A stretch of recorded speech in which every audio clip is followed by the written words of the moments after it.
Այժմ կհրավիրենք ընկեր Aram Hampariանը, Ամերիկայի հայտարարի հանձնախումբի վարիչ տնօրենը։ The Executive Director of the Armenian National Committee of America, Aram Hamparian.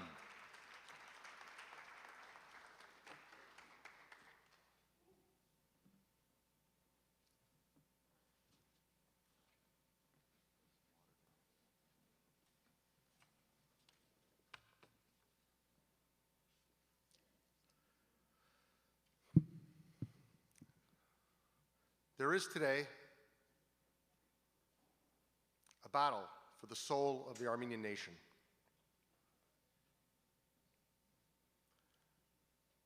On one side are those, foreign and domestic, who profit from an Armenia that is broken, a broken nation, who would advance their interests at our expense,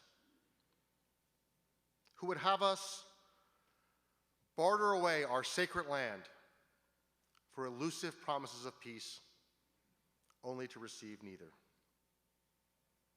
A population and politicians just clever enough to justify their surrender, but not clever enough to avoid it. To make weakness look smart, even sophisticated, but not smart enough to avoid national suicide, not confident enough to chart a sustainable path forward. In a word, the forces of surrender. The surrender of lives, the surrender of land, the surrender of our future. They would have us, as Armenians, see our nation through the eyes of a child, with the expectations, the desires, the demands of a juvenile, without the benefit of our history, without any sense of responsibility. Think entitlement, grievance, resentment. On the other side stand the better angels of our nature. Those among us who know that we must see our Heidenig through the eyes not of a child, but of a parent, with unconditional love, as givers who give of ourselves with no expectation of return, who raise and nurture, teach and protect the daughters and sons of our ancient nation. Think selflessness, think service, think sacrifice. In this battle, all of us stand on the side of angels, on the side of the angels. We know the answers to the toughest of questions even before they're asked. Shall we, for example, be the subjects of our history, the author of our fate, or the object of others? Always acted upon, never the actor. Put another way, recall the words of President Kennedy some 6 decades ago.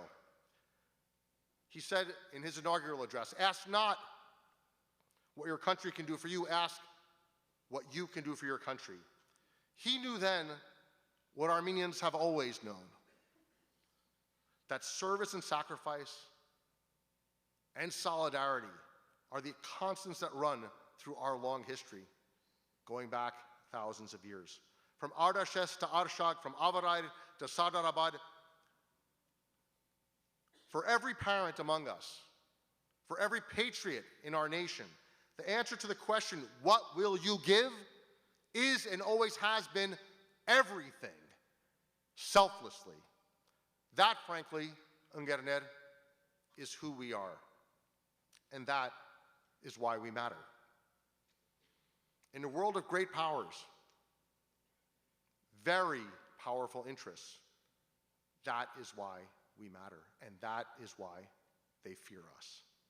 Because by standing up for Armenia, we are standing in their way. By standing up for Armenia, we are standing in their way.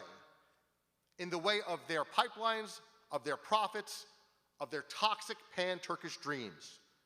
And that is why they are attacking us, because we stand in their way.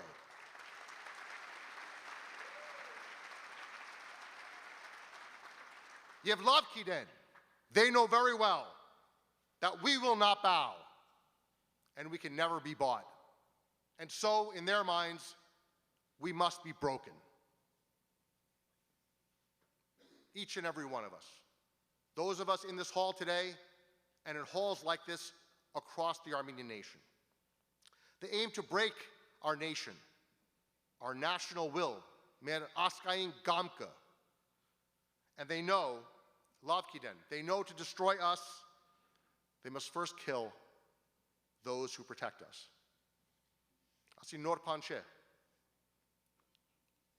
We've seen this before. Recall 1915. The first thing they did was separate the fathers from the families. Protectors from those in desperate need of protection. Cruel and calculated. They attacked the strong and then wiped out the weak. And they're doing this again today. The target is, once again, the father who loves and will give everything for his family. Lav Haskanar. Lav Haskanank.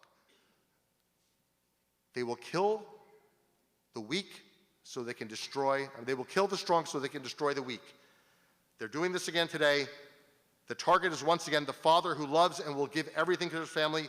The organization is targeted that unconditionally serves the daughters and sons of our nation and no other.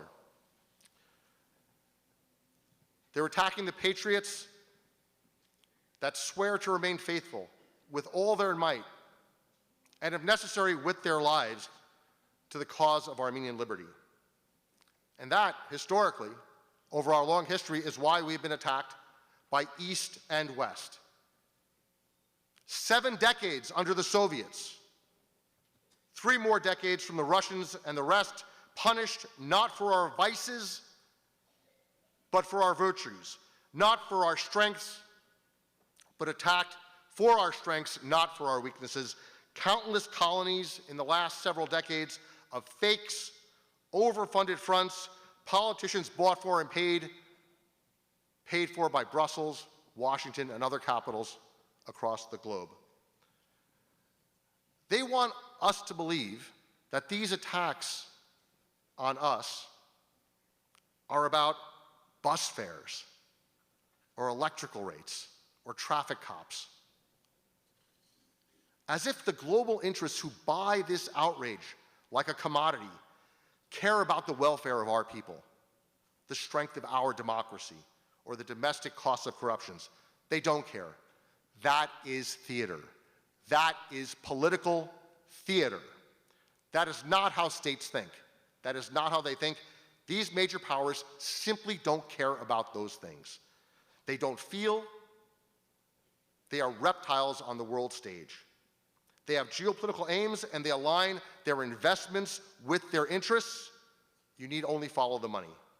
And if their interests in the South Caucasus require undermining our collective resolve, the very pillars of our national survival, the very stuff of our existence, they will do so. And they have done so. If that means finding and funding Armenian quislings to attack us, they will. We have seen the results. If that means gaslighting us, they'll do it. We see it on our phones every single day. For reasons from the geopolitical to the petrochemical, from the personal to the financial, both East and West want an Armenia that cannot, that will not say no. An Armenia that cannot, will not ever say no. They target us precisely because they know that we represent that spirit in the Armenian nation that can say no to the world, and then has the capacity to sustain that no when our nation must say no. the organization that will stand strong when we have no choice but to stand strong. To do this, they needed to convince our people to hate our heroes, to see Turks as friends and Armenians as enemies, to close their eyes to the butchers in Baku and Ankara who would cut our throats, who do cut our throats, who are today starving 120,000 men, women, and children in Artsakh, to denigrate those among us who raise alarms over external threats and the truly existential dangers to our existence. They encourage those who distract, and most importantly, they elevate those among the Armenians who would turn Armenian against Armenian, relentlessly fostering internal resentment and national division, attacking our patriots, attacking our protectors. Armenian proxies, paid by foreigners to demonize those very people who have no foreign master. Hasketsar, foreign proxies, Armenians paid by foreigners to demonize Armenians who seek only to serve our nation. They hit right at our heart because they know the pivotal place of spirit and solidarity in our experience, in our history. The spirit of Mikhail Nalbandian, Khacharur Abovyan, Khrimian Hayrik, Rafi, Christopor, Rozdom, Yevzabaryan. That spirit is alive today. It's here in this room, but it's also under attack. But mark my words, they will fail.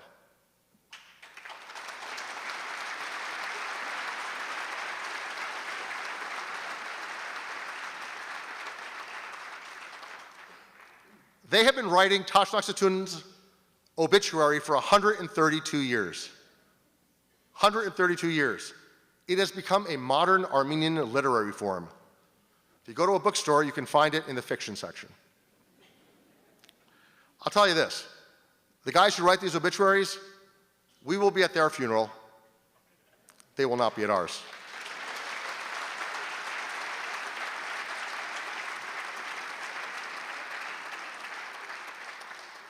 Others may falter, others may fail, others may lack the courage and conviction to stay the course, but we will always hold the Armenian flag high. We are today, as has been said, a second army of the Armenian nation. Now, by necessity, we are a foreign ministry of the Armenian nation as well. And so, as I close, let me share that as a second army, as a foreign ministry for the nation, and in so many other roles, in capitals across 6 continents, we align all our activities with our North Star, the North Star of the Armenian cause, the survival of Artsakh, the security of Armenia, the strength of our diaspora. Today, that translates into breaking this blockade, stopping military assistance to Azerbaijan, delivering humanitarian aid to Artsakh, and holding Aliyev accountable. In this great struggle, the battle for the very soul of our people, and the greater war for the survival of our nation, we will need each and every one of you. Huisis tukek angerner.